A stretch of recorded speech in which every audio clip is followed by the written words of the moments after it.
Good evening, everybody. This is DK here with Mr. V Amps, and this is a switch mode power supply.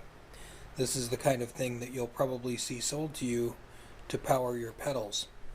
They're modern, they're energy efficient, but they also sometimes put noise on the line, like noise that your amplifier picks up. Like your pedal is perfectly behaves on a battery, but when you plug it into one of these, it starts whining and making noise.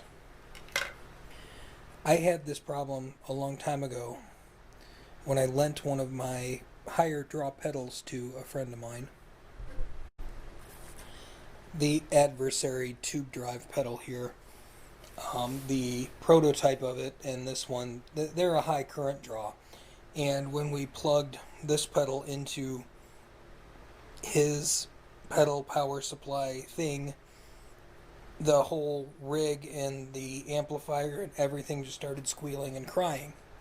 Well, when we powered this separately with the power supply I had been testing and working with it with, everything was cool. And recently a regional musician was telling me about this type of dilemma, and had explained to me that they have pedals, when they run them on battery they're fine, but when they plug them into even the manufacturer recommended power adapter, sometimes the guitar amplifier was picking up noise, because these tend to kind of dump noise back into the lines, so that wasn't good.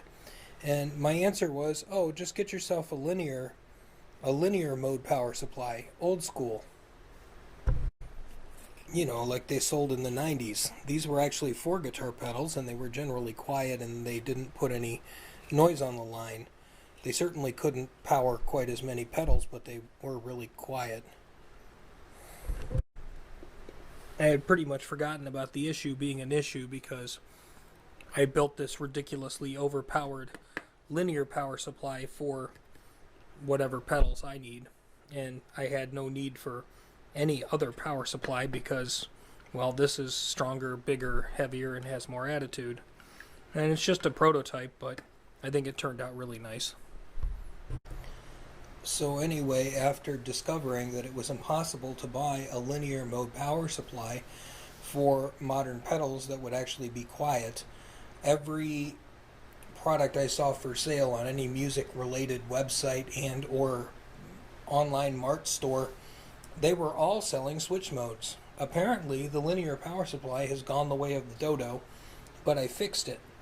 I actually did find a couple of linear mode power supplies that were being sold as high fidelity power supplies, and the price was enough to make me sick. Now, of course, I never gave it much thought because, well, I'll just build one because I built another one, and I don't think about these things. But I decided if I'm going to build a linear mode power supply for people who need them for pedals, we are going to build one that it takes care of some of the problems that we had with the classic wall wart. Number one, these are sealed plastic. You can't get in these. If it ever breaks, you have to throw it away. That's no fun.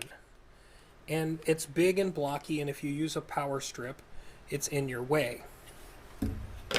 So this takes no more space than a guitar amp. It's kind of designed to look like a laptop power supply. Gee, I'm a computer technician. Go figure where I get my inspiration. And it has 4 screws. You can just open it up and get in there and work on it. The transformer, the circuit board, the linear regulators, all of that stuff is just bolted down. So if it needs to be serviced in the future, like 10 or 15, 20, 30 years from now, when the capacitors will go, because, well, they're capacitors, and anything that's about 30 some years old probably needs capacitors, it's not hard to do. And I thought of the other things that fail and get damaged on these, and if the power cord gets damaged, it's actually just in a strain relief. It can be changed like one on a guitar amplifier, and everybody always manages to break or shred or yank these out of there or sever this wire or anything like that. So I just made the wire detachable.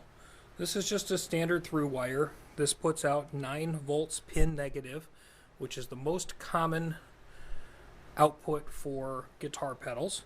If you need a pin positive version for your fuzz pedal, well, we can just change the cable to one that's pin positive that reverses the polarity, and that will work just fine. You know, we want a longer cord, we want a shorter cord, we need to replace the cord, we broke the cord. It's of no consequence.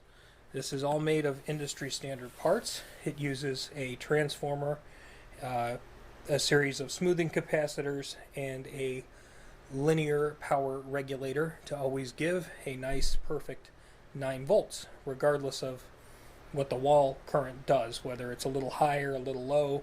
We don't care as long as it's about, you know, the 120 we expect in the US. You'll get a nice spot on 9 volts outside of this power supply, and it can be fixed, and it's very, very quiet. As close to battery perfect power as I could get.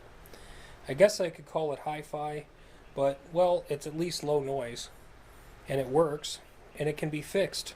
This is the kind of thing you buy and you can keep using it for like 20 years, and if it does break, it's not tremendously difficult to fix.